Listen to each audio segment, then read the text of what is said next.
Almost all అందరూ కూడా నా జీవితంలో ఎన్ని కష్టాలు పడ్డాను, ఏమిటి ఈ బ్రతుకు, ఎంతో కష్టపడ్డా సరే వాటి మీద రావడం, కొంతమంది చనిపోవాలనుకోవడం, కొంతమంది రిలేషన్స్లో బ్రేక్ అవ్వడం, కొంతమంది చదువులో జీరో అవ్వడం, కొంతమంది సెక్స్లో ప్రాబ్లమ్స్ రావడం, కొంతమంది సక్సెస్ రాకపోవడం, ఎంత కష్టపడినా సరే వ్యాపారంలో సక్సెస్ కాపాడడం, గ్రూప్ వన్ ఐఏఎస్ లాంటి వాటిలో వెనకబడిపోవడం, తనకంటే తక్కువ తెలివి ఉన్న వాళ్ళు ముందుకెళ్ళడం, ఇవన్నీ చూసేటప్పటికి తీవ్రమైన నిరాశ, నిస్పృహ అన్నీ ఆవరిస్తాయండి.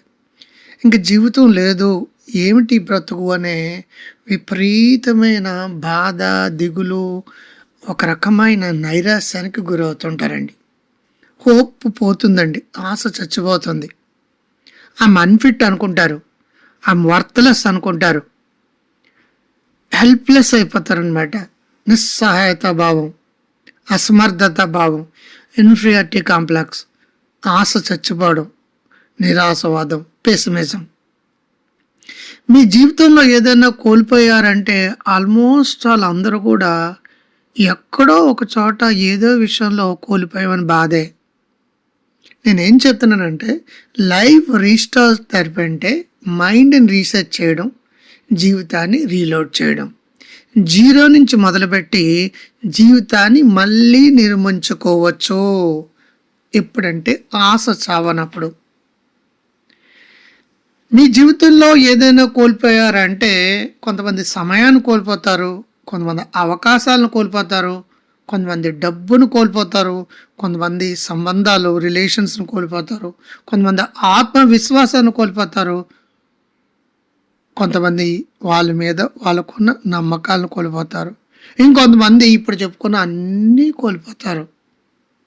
ఇప్పుడు మన చుట్టూ వారు ప్రపంచం ఉంది, ఎక్కడ చూసినా యుద్ధాలు. అయినప్పటికీ ఆశ అనేది చచ్చిపోయిన వాళ్ళు యుద్ధం వల్ల చనిపోవడం కంటే రకరకాల ఆత్మ న్యూనత భావంతో సూసైడ్ చేసుకున్న వాళ్ళు కావచ్చు, భయంతో చనిపోయే కావచ్చు, ప్యానిక్ అటాక్ వచ్చి చనిపోవాలి కావచ్చు, డిప్రెషన్తో బాధపడి చనిపోయేవాళ్ళు కాబట్టి ఉన్నారండి. ఒకవేళ మనుషులు బతుకున్నా సరే చచ్చిన సవాళ్ళ కనిపిస్తుంటారు. ఈ సందర్భంలో ప్రతి ఒక్కరూ ఏదో సందర్భంలో ఏదో ఒకటి కోల్పోయామనే బాధ లోపల పిండేస్తుంటుంది. ఎందుకంటే జీవితంలో కొత్త ప్రారంభాలు చాలాసార్లు జీరో దగ్గర మొదలవుతాయి. ఎంత స్థాయికి దిగానండి, నా బతుకు జీరో అయిపోయింది అంటుంటారు. జీరోని జీరో అనుకోవచ్చు, శూన్యం. జీరోని సంపూర్ణం కూడా అనుకోవచ్చు, ఇన్ఫినిటీ, కంప్లీట్నెస్. అంచేత మీరు జీరో అయిన ఫీల్ అవ్వద్దు, మీరు హీరో మళ్ళా అవుతారు. Restart from zero, restart from zero.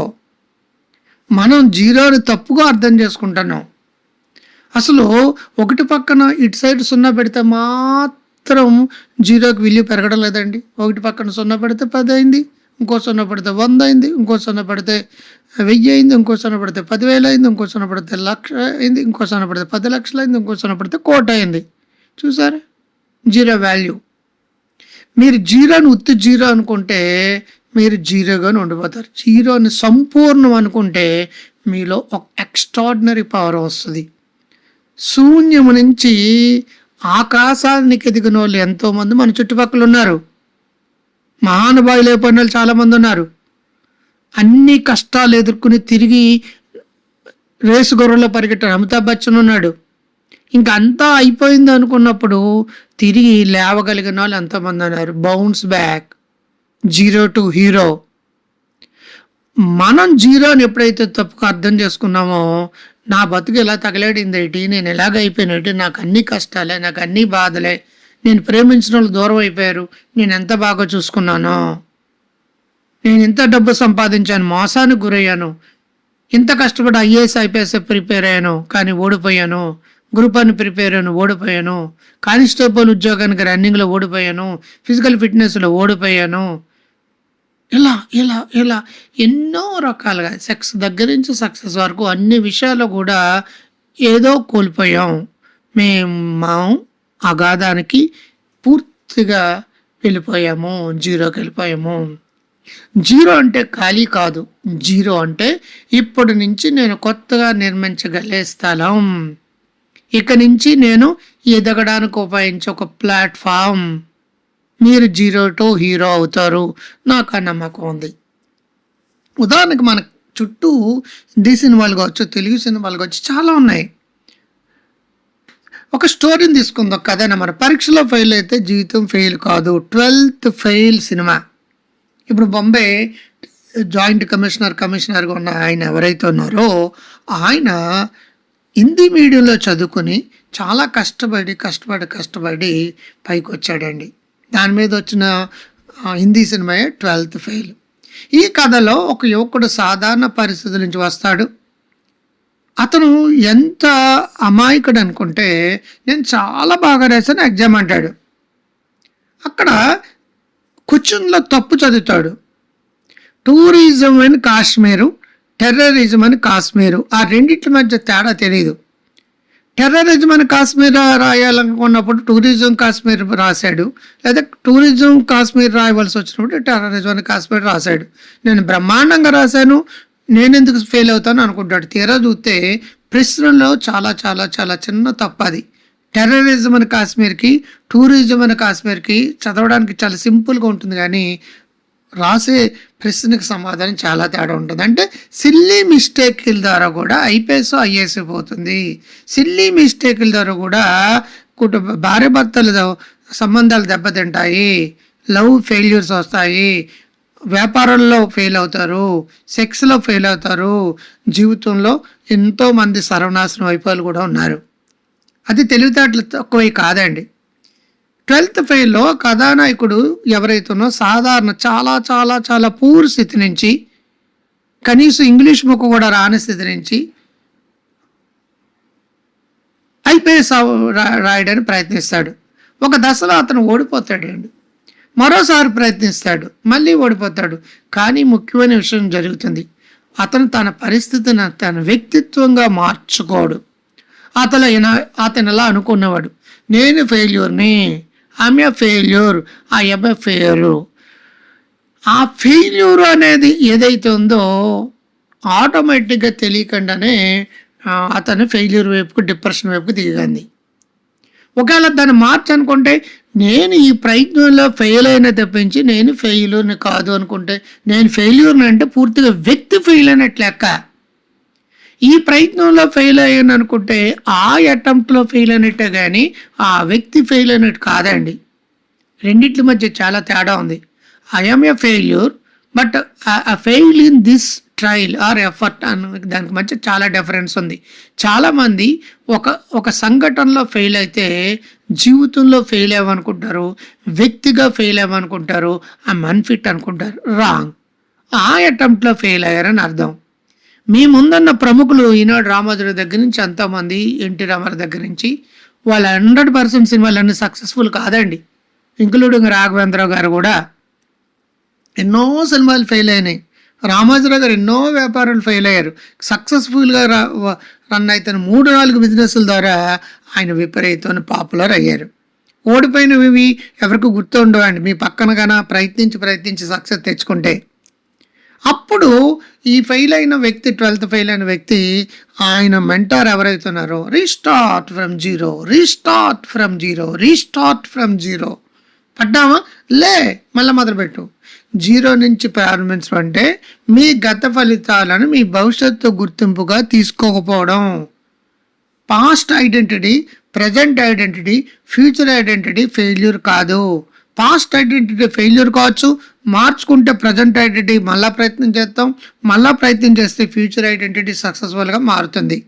అంతేగాని ఒకసారి ఫోడ్ అయితే ఆమె ఫెయిల్యూర్ అనుకోవడం వల్లే మీకు ఇంకా ఫెయిల్యూర్స్ రావడానికి కారణమవుతుంది.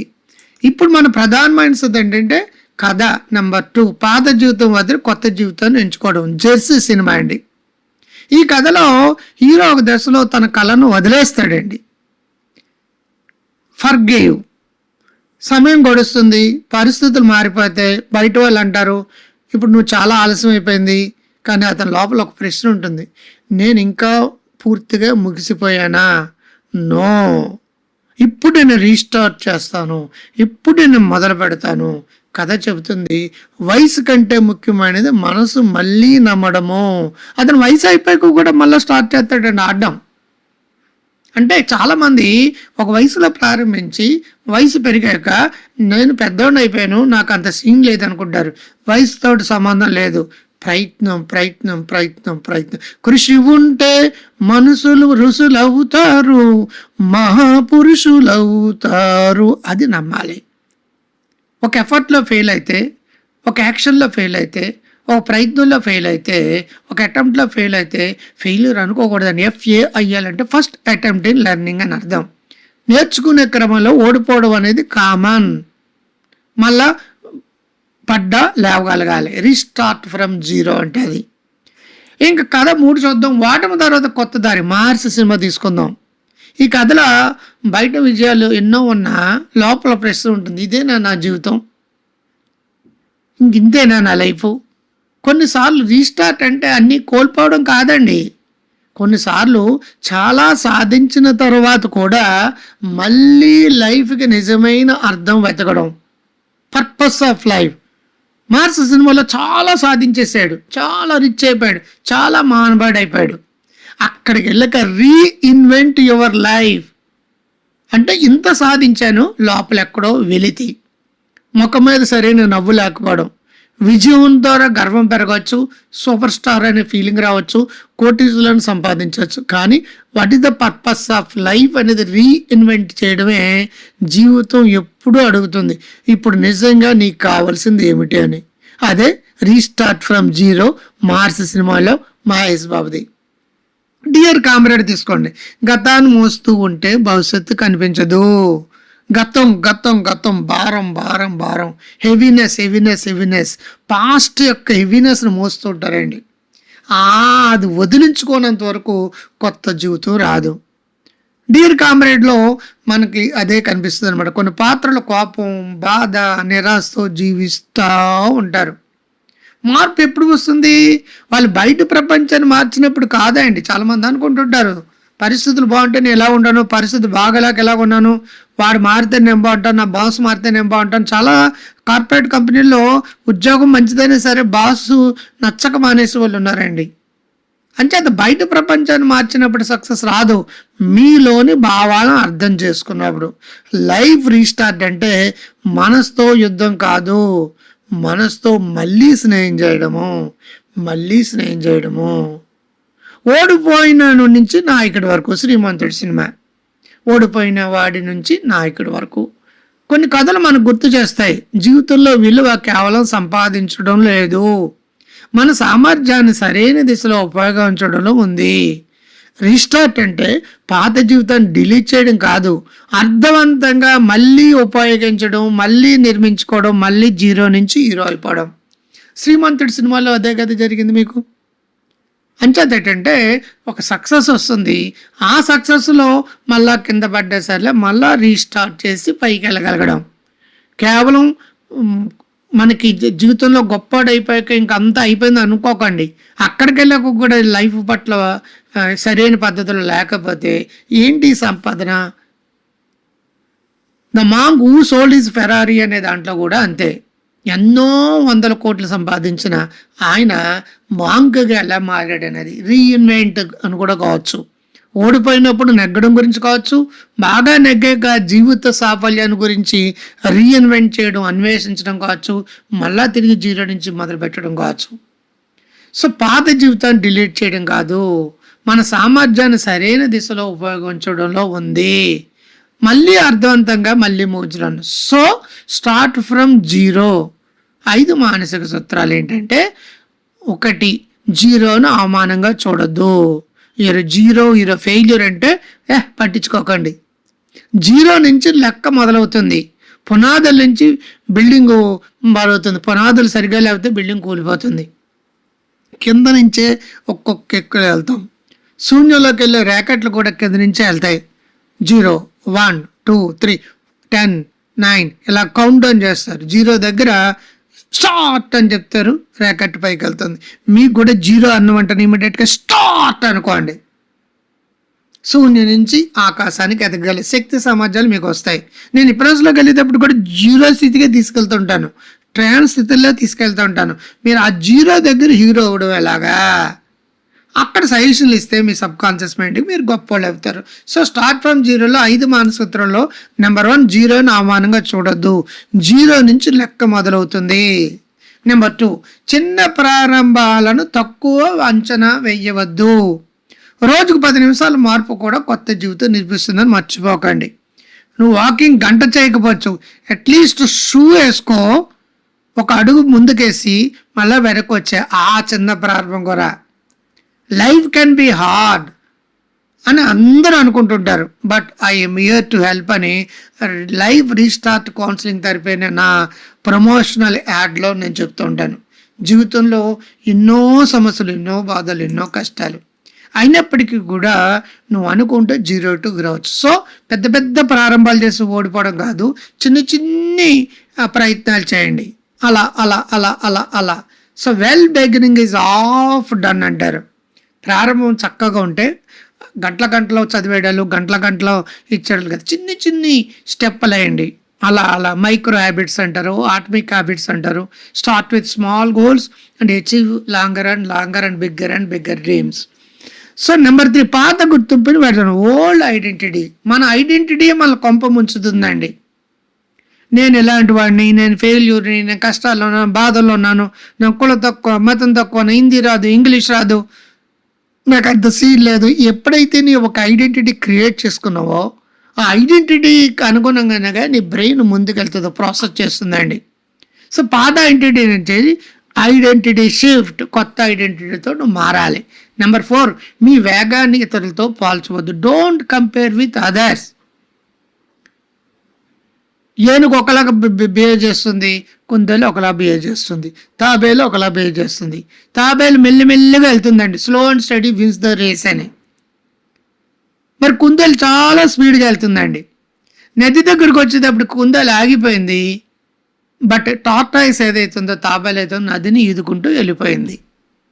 అంచేత తాబేలు గొప్పతనం తాబేలుకు ఉంటుంది, కుందేలు గొప్పతనం కుందేలుకు ఉంటుంది, ఏనుగు గొప్పతనం ఏనుగు ఉంటుంది, పీనుగు గొప్పతనం పీనుగు, ఈవెన్ ఎలక గొప్పతనం ఎలక ఉంటుంది. ఎవ్రీబడి ఒక యూనిక్ అనమాట. అంతేగాని సచిన్ టెండూల్కర్కి బ్యాట్ ఇచ్చి ఆడమంటే ఆడతాడు, మరి మైక్ ఇచ్చి పాడమంటే పాడగలడా? ఎస్వి బాలసుబ్రహ్మణ్యం మైక్ ఇచ్చి పాడమంటే పాడతాడు, బ్యాట్ ఇచ్చి ఆడమంటే ఆడతాడా? ఎవరి గొడవ వాడిదే, ఎవరి శక్తి వాడిదే, ఎవరి బ్రెయిన్ వాడిదే. You have your brain, use it, think. అంతేగాని వాడితోటి వీటితోటి పోల్చుకోవద్దండి. Don't compare with others. If you compare with others means you're insulting yourself అని అర్థం. ఇతరులతోటి మీరు పోల్చుకుంటే మిమ్మల్ని మీరు ఇన్సల్ట్ చేసుకున్నట్టుగా ఇన్ఫీరియారిటీ కాంప్లెక్స్ వస్తుంది. మీ పక్కోడు మానవాళ్ళకి కనిపిస్తాడు, నువ్వు కిందకి అధపాతాలకు వెళ్ళిపోతావు. 5, రీస్టార్ట్ అంటే రేపు కాదు. రేపు అంటే మీ జీవితం రేపు అయిపోతుంది. Tomorrow is too late. కల్ కా కామ్ ఆజ్ కరో, ఆజ్ కా కామ్ అభీ కరో, అభీ కా కామ్ ఇసీ వక్త్ కరో. రీస్టార్ట్ అంటే రేపు కాదు, ఇప్పుడే. సో ఈ 5 సూత్రాలు మీరు ఇప్పటి నుంచి మొదలు పెట్టండి. ఒక చిన్న ఓన్ ఆలోచించండి, ఇమాజినేషన్. ఒక పుస్తకం ఉంది, మొదటి 100 పేజీలు మీకు నచ్చలేదు, మీరు ఏం చేస్తారు? పుస్తకం కాల్ చేస్తారా, పెంటోలోకి విసిరేస్తారా, డస్ట్బిన్లో పాడేస్తారా, లేదా నోటో పేజీ నుంచి కొత్త కథ రాస్తారా? మీ జీవితం కూడా అలాగే. మొదటి అధ్యాయాలు పూర్తయ్యాయి మీ లైఫ్లో. మీరు 5 ఏళ్ళు ఉండొచ్చు, 10 ఏళ్ళు ఉండొచ్చు, 30 ఏళ్ళు ఉండొచ్చు, 40 ఏళ్ళు ఉండొచ్చు, 60 ఏళ్ళు ఉండొచ్చు, 70 ఏళ్ళు ఉండొచ్చు. మీ జీవితంలో కూడా మీకు నచ్చని అధ్యాయాలు చాలా జరిగి ఉంటాయి. మీకు నచ్చనివి ఎన్నో సంఘటనలు జరిగి ఉంటాయి. మీరు అనుకున్నట్టుగా మీ జీవితం సరిగుండకపోవచ్చు. మీరు ఒకటి జరిగితే ఒకటి జరిగి ఉండొచ్చు. ఎన్నో అవమానాలు పొంది ఉండొచ్చు. ఎంతోమంది మిమ్మల్ని మోసం చేసి ఉండొచ్చు. మీరు అనుకున్న ప్రయత్నాలన్నీ కూడా ఫెయిల్ అయి ఉండొచ్చు. కొత్త అధ్యాయం ప్రారంభించే సమయం ఇదే. 0 నుంచి మొదలుపెట్టండి, కానీ ఈసారి పాత మనసుతో కాదు, కొత్త అవగాహనతో. పాత మనసుతో కాదు, కొత్త అవగాహనతో. మరి కొత్త మనసు కావాలంటే ఏం చేయాలి? దానికి కూడా పద్ధతి ఉంటుంది కదా, దానికి కూడా పద్ధతి ఉంటుంది. అంటే ఇక్కడ అర్థం, మనం కొన్నిసార్లు అలసిపోతాం, ఎందుకంటే జీవితం కష్టంగా ఉంది కాబట్టి కాదు. మనం చాలా కాలంగా ఒకే భావాలు, ఒకే ఆలోచనలు, ఒకే బాధలు మోస్తూ వచ్చాం కాబట్టి మనలో చాలామంది బయట ప్రపంచాన్ని మార్చాలని ప్రయత్నిస్తారు. కానీ నిజమైన మరెప్పుడు ఇన్నర్ లోపల చేంజ్ నీతో. వాడు మారితే బాగుంటుంది, వీడు మారుతాను వేలు ముందు చూపిస్తే 4 వేలు నీ వెనకాల చూపిస్తున్నాయి. Change start from you only. ఈరోజు మనం ముఖ్యమైన విషయాన్ని తెలుసుకోబోతున్నాం. జీవితాన్ని మార్చాలంటే ముందుగా మనసును రిజిస్ట్రేట్ చేయాలి. Start change with you only. Restart ఎందుకు అవసరం? మొబైల్ కొన్ని రోజులు ఆపకుండా వాడితే ఏమవుతుంది? అది స్లో అవుతుంది. కొన్ని యాప్స్ స్పందించవు, బ్యాటరీ త్వరగా అయిపోతుంది. అప్పుడు మనం ఏం చేస్తామండి? రీస్టార్ట్ చేస్తాం సార్, రిఫ్రెష్ చేస్తాం సార్. మరి ఆ విషయం మీ జీవితానికి ఎప్పుడైనా వాడారా? వాడంగా. ఎప్పుడు కూడా మన మొబైల్కి మెషిన్స్కి అలవాటు పడ్డాం. వాటిని అయితే టీవీల దగ్గర నుంచి కంప్యూటర్ వరకు అన్నింటికి టెక్నిక్ వాడతాం. మరి నీకు నువ్వు వాడుకున్నావా? రీస్టేట్ చేసిన తర్వాత అదే ఫోను కానీ పనిచేసే విధానం మారుతుంది, స్పీడ్ అవుతుంది, రిలాక్స్డ్గా ఉంటుంది. మనసు కూడా అలాగే. జీవితంలో జరిగిన సంఘటనలు, వైఫల్యాలు, విడిపోవడాలు, విమర్శలు, భయాలు, నిరాశలు ఇవన్నీ మన మనసులో చిన్న చిన్న ఫైళ్ళను నిల్వ ఉంచుతాయి అనమాట. స్టోర్ అయిపోతాయి బ్రెయిన్లో. Number of files. మొదట అవి చిన్నగా కనిపిస్తాయండి బ్రెయిన్లోని ఫైల్స్. కాలక్రమాలు అవే మన శక్తిని తినేస్తాయండి. కంప్యూటర్లో కూడా అంతే, బోల్డ్ అండ్ ఫైల్స్. సెల్ ఫోన్లో కూడా అంతే, బోల్డ్ అండ్ యాప్స్, ఫైల్స్, బోల్డ్ అండ్ ఫోటోలు. ఇవన్నీ అడిగితే ఏమవుతుంది? స్పీడ్ని తగ్గించేస్తుందండి. మంచి మొబైల్ కూడా మతి లేని దానిలా మార్చేస్తుంది. మంచి కంప్యూటర్ కూడా స్లో అయిపోతుంది. కాబట్టి మన మనసులో చిన్న ఫైల్స్ పెరిగిపోయినాయి. కొన్నాళ్ళకి అవి మన శక్తిని తినేస్తాయి. మీకు నీరసం, నిస్సత్వం వస్తుంది, ఆలోచన వైఖరి తగ్గిపోతుంది. మనం లాటరల్ థింకింగ్ ఉండదు, క్రిటికల్ థింకింగ్ ఉండదు, అవుట్ ఆఫ్ బాక్స్ థింకింగ్ ఉండదు. మోసపోసినట్టుగా ఆలోచించడం మొదలుపెడతాం. ఇంకా జీవితం అయిపోయింది అనుకుంటాం. నాకు ఇంకా పరిస్థితులు బాగాలేవు అనుకుంటాం. కాలం కలిసి రాదు అనుకుంటాం. వాస్తు బాగాలేదు అనుకుంటాం. జ్యోతిష్యం దగ్గరికి వెళ్తాం.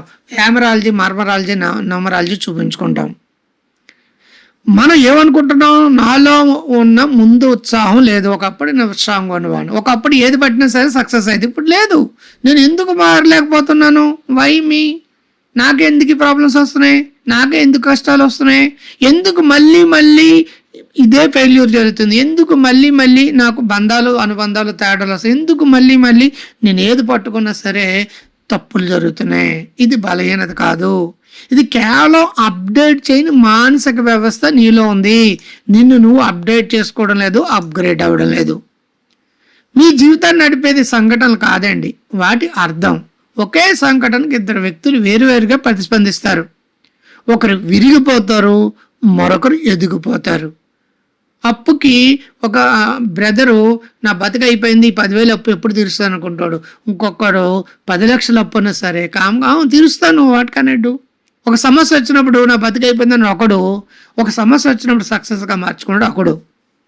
ఒకడికి ఎవరికైనా జపాన్ వాడు ఏదైనా ప్రాబ్లం వచ్చిందనుకోండి, ఇమీడియట్గా ఎంజాయ్ చేస్తాడు. మన ఇంట్లో ప్రాబ్లం వచ్చిందనుకో, మన కంపెనీలో ప్రాబ్లం వచ్చిందా అంటారు. అదే జపాన్ వాడు ప్రాబ్లం వస్తే నేను ఆలోచించడానికి ఒక అవకాశం వచ్చింది అనుకుంటాడు, ఒక ఆపర్చునిటీ అనుకుంటాడు. మనం ప్రాబ్లం వస్తే పెయిన్గా ఫీల్ అవుతాం. ఇంకొక నెరేషన్లో ప్రాబ్లం వస్తే అవకాశంగా ఫీల్ అవుతారు. సమస్య అనుకోకూడదు, సక్సెస్గా మార్చుకోవాలి. ప్రాబ్లం అనుకోకూడదు, ప్రోగ్రెస్గా మార్చుకోవాలి. ఆలోచన విధానమే, చూసే దృష్టిని బట్టి సృష్టి పోతుంది. ఒక ప్రాబ్లం వచ్చినాడు, ఒకరు విరిగిపోతారు, అయిపోయింది అనుకుంటారు, మరొకరు ఎదుగుతారు. మీకు ప్రాబ్లమ్స్ వచ్చినప్పుడల్లా 1,000 కోట్లు సంపాదించనున్నారు. కరోనా లాంటి ప్రాబ్లం వచ్చినా, మరొకటి వచ్చినా సరే రకరకాల వ్యాపారాలు పెట్టి, యాప్లు పెట్టి, బిజినెస్లు పెట్టి సక్సెస్ అన్నారు. కొంతమంది ప్రాబ్లం వచ్చినప్పుడు కరోనా వల్ల మా బతకలేకపోయిందని బాధపడుతున్నారు. ఎందుకంటే జీవితం కంటే మీ గురించి మనం పెట్టుకున్న అర్థం శక్తివంతం. నిజంగా జరిగే దానికంటే మీరు చూసే దృష్టిని బట్టే సృష్టి ఉంటుంది. The fact is different from interpretation of the fact. ఒక వైఫల్యం ఒకరికి నేను పనికిరాను అని మారిస్తే, మరొకరికి వైఫల్యం ఇది నా తదుపరి విజయానికి ట్రైనింగ్, నెక్స్ట్ సక్సెస్ అవ్వడానికి నేను ట్రైనింగ్ తీసుకుంటున్నాను. సంఘటన ఒకటే, అర్థం మారింది, జీవితం మారింది. సంఘటన ఒకటే, చూసే దృష్టిని బట్టి సృష్టి ఉంటుంది. Fact is different from interpretation of the fact. అంటే మీ మెదడు శత్రువు కాదు. చాలామంది ఇలా అంటారు, నా మనసు నన్ను ఇబ్బంది పెడుతుంది. కానీ నిజానికి మీ మెదడు మీ వ్యతిరేకంగా పనిచేయడం లేదు. అది కేవలం మిమ్మల్ని రక్షించడానికి ప్రయత్నిస్తుంది. ఎప్పుడో ఒకప్పుడు జరిగిన బాధను మళ్ళీ రాకుండా చూసేందుకు కొన్ని పద్ధతులను సృష్టిస్తుంది. ఎక్కువగా ఆలోచించడం, వెనక్కి తగ్గడం, భయపడడం, వాయిదా వేయడం, అతిగా జాగ్రత్తలు తీసుకోవడం, ఎప్పుడు కూడా జాగ్రత్తగా ఉండాలి అనే మోడ్లో గడిపేద్దాం. ఇది మీ మెదడు మిమ్మల్ని రక్షించడానికి ట్రై చేస్తుందని అర్థం. అది శత్రువు కాదండి. ఎందుకంటే మీరు గతంలో అనుభవాలన్నీ కూడా ఈ భయంతో ఉన్నప్పుడు మిమ్మల్ని రక్షించడానికి ట్రై చేస్తుంటుంది. కొంతకాలం తర్వాత రక్షణ వ్యవస్థే పరిమితిగా మారి మిమ్మల్ని నొక్కేస్తూ కిందకు పంపించేస్తుంది. ఇప్పుడే మీకు రీస్టార్ట్ అవసరం. మొబైల్ రీస్టార్ట్ చేయాలి, కంప్యూటర్ రీస్టార్ట్ చేయాలి, ల్యాప్టాప్ రీస్టార్ట్ చేయాలి, మీ ఇంట్లో ఉన్న స్మార్ట్ టీవీని రీస్టార్ట్ చేయాలి, మీ బ్రెయిన్ కూడా రీస్టార్ట్ చేయాలి కదండి. అప్పుడే మళ్ళీ తిరిగి పుంజుకుంటారు. జీవితంలో 3 స్థాయిలు రీసెట్ చేయాలి. ఒకటి భావాల రీసెట్, అంటే ఎమోషనల్ రీసెట్ అంటుంది దీన్ని. మనం అనిపించిన ప్రతి భావం శాశ్వతం కాదు. బాధ కూడా కాదు, భయం కూడా కాదు. భావాల వాతావరణం లాంటివి, వస్తాయి వెళ్తాయి, కానీ మనం వాటిని వ్యక్తిత్వంగా మార్చుకుంటాం. నేను భయపడే వ్యక్తిని కాదు, నేను ఇప్పుడు భయాన్ని అనుభవిస్తున్నాను. ఇవి రెండు వేరు. నేను భయపడే వ్యక్తిని అనుకుంటే భయపడతాడండి. నేను ఇప్పుడు భయాన్ని అనుభవిస్తున్నాను. ఎమోషనల్ రీసెట్ అంటే అది. నేను భయాన్ని అనుభవిస్తున్నాను. నేను భయపడే వ్యక్తిని అంటే నువ్వు పెరిగివాడు అయిపోతావు. రెండు వేరు చూడడానికి ఒకేలాగా ఉంటాయి. అంచేత భావాలు రీసెట్ చేయాలి. ఆలోచన రీసెట్, థాట్ రీసెట్. మన రోజుకు 1000 ఆలోచనలు వస్తాయి, 60,000 నుంచి 80,000. అందులో చాలా పాతవే. చూసిన నచ్చని సినిమాని 100 సార్లు చూసినట్టుగా లక్షల సార్లు అదే సినిమాని చూస్తుంటాం. మళ్ళీ తిరిగి పాత పాటలే వినిపిస్తే, మీకు నచ్చని పాటలు మీ బ్రెయిన్లో రికార్డ్ అయితే, కొత్త జీవితం కావాలంటే కొత్త ఆలోచనలు అవసరం. ప్రశ్న మార్చండి, ఇది ఎందుకు జరిగింది అని మీరు అనుకుంటున్నారు. సరైన అనుకునే పద్ధతి అంటే ఇది నాకు ఏమి నేర్పుతుంది, నాకెందుకు జరిగింది కాదు, ఆ సంఘటన మీకు ఏమి నేర్పుతుంది, అది ఆలోచన విధానం మార్చాలి. మీరు ఏమనుకుంటున్నారు, నేను ఎందుకు ఇలా ఉన్నాను, నా బతికి ఎలా తగిలింది అనుకుంటున్నారు. దాన్ని మార్చాలి ఆలోచన. ఇక్కడి నుంచి నేను ఏమి నిర్మించగలను, ఇది అన్నమాట ఆలోచన రీసెట్ అంటే. ఇది థాట్ రీసెట్ అంటాం. గుర్తింపు రీసెట్, ఐడెంటిటీ రీసెట్ అంటాం. అంటే ఏంటి, అత్యంత శక్తివంతమైన దశ ఇది. మీరు మీ గురించి చెప్పుకునే కథే మీ జీవితం. మీరు ఏమనుకుంటే అదనమాట. నేను ఆలస్యంగా మొదలుపెట్టాను, మీ జీవితం అదే దిశలో వెళ్తుంది, స్లో. కానీ నేను ఇప్పుడు ప్రారంభిస్తున్నాను, 0 అంటే మొత్తం శక్తిగా మారుతుంది. నేను ఇప్పుడే మొదలుపెట్టాను అనుకుంటే మీరు పరుగులతో వెళ్తారు. నేను చాలా కాలం క్రితం మొదలుపెట్టి ఉండవలసింది, నేను లేట్ అయిపోయింది అనుకుంటే మీరు మీ జీవితం అంతా ఆలస్యంగా మారిపోతుంది. ఇది ఐడెంటిటీ రీసెట్ అంటారు. జీవితాన్ని రీలోడ్ చేయడం అంటే ఏమిటి నేర్చుకోవాలి. రీలోడ్ అంటే గతాన్ని చెరిపేయడం కాదు, అది కొత్త అర్థం ఇవ్వడం, కొత్త దిశ ఇవ్వడం, కొత్త శక్తిని ఆవరించడం. గతం మీ గురువు కావచ్చు, కానీ డ్రైవర్ కాదు. మీ స్టీరింగ్ మీ చేతుల్లోనే ఉండాలి. ఇప్పుడు మీకు అర్థమైంది ఏంటి? ముగింపు సందేశం. ఈ క్షణం నుంచి మీరు మీ జీవితాన్ని మరోసారి చూడబోతున్నారు. ఇప్పటి వరకు జరిగిందంటే మీ కథలో ఒక చాప్టర్ మాత్రమే, ఒక అధ్యాయం మాత్రమే, మొత్తం పుస్తకం కాదు. మీలో ఇంకా ఎన్నో అవకాశాలు ఉన్నాయి, ఎన్నో అధ్యాయాలు ఉన్నాయి మీ పుస్తకంలో. ఇది ముగింపు కాదు, ఇది రీసెట్, ఇది రీలోడ్, ఇది మీకు కొత్త ప్రారంభం. 0 to హీరో అవడానికి రెడీగా ఉండండి. ట్రాక్ 2లో, ట్రాక్ 3లో మిమ్మల్ని పూర్తిగా టెక్నికల్గా మిమ్మల్ని అద్భుతాలు తీసుకెళ్తాం. మీ మైండ్ని రీప్రోగ్రామ్ చేస్తాం ఈ ప్రాసెస్ లాంటి వాటితో. ఓకే, శుభం.